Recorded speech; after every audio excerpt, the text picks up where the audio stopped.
am Andrew Cohen, a member of the consultation board for ITAP, and I would like to do a brief but hopefully significant video clip on strategies for avoiding pragmatic failure. Okay, the first one. Get coached on the function of greetings in the given language. It's crucial to know the when, how, and why of using them. Fascinating how textbooks teach you bonjour or buenos dias, buenas tardes, but they don't necessarily teach you exactly when to use them in the target language community. Second strategy, find how verb tenses are actually used in the target language community. And if relevant, check on conditionals and on subjunctives. Really interesting that these are not necessarily well taught. Students memorize the forms, but don't necessarily know whether that particular speech community is using them in the way that they would like to use them. And it can get really weird. 3, ask about gestures early on. Don't assume you know what they mean when you are not sure. For example, this is one in the Middle East or in Israel. You don't move your hand, it just means wait a second.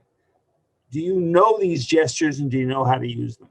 Using them wrong can be a real problem. 4, inquire about the role of silence in the target language. It's possible that you got the strategies wrong, or in comprehending others, they're being silent. You think they don't know, and they're actually being polite, given that that's the way it's done in their culture. So you really want to find out about the role of silence.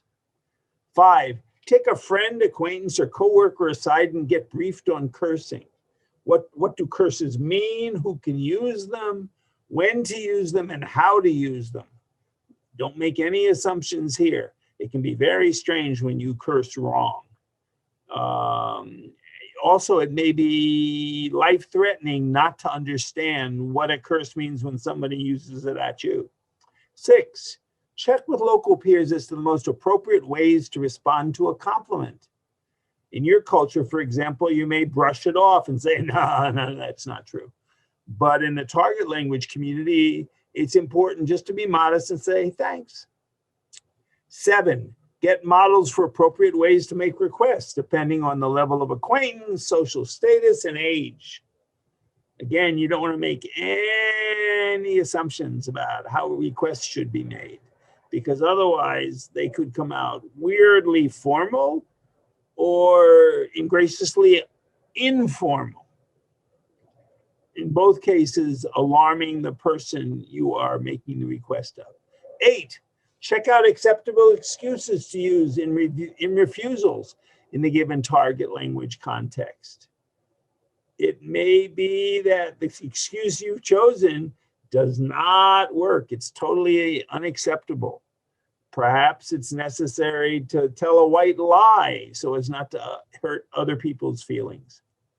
9, identify areas of speech behavior that could annoy native speakers of the target language. For example, filling pauses incorrectly. This is a great one because, again, textbooks don't necessarily teach you how to fill a pause. In Spanish, it might be an este. In Japanese, it might be ano, eto. So it's crucial to know how to fill the pauses and also how often to use these fillers, and whether silence is also possible.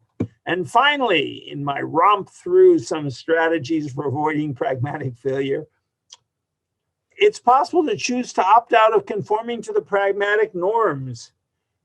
In Japanese, I don't like the honorific verbs, the use of mesheagaru for to eat as opposed to taberu.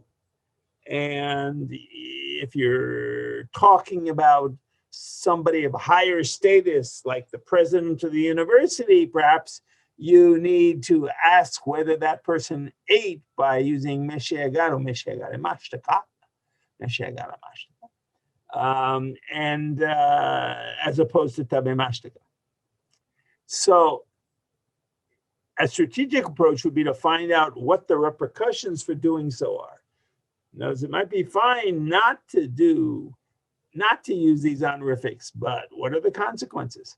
Find out what you need to do.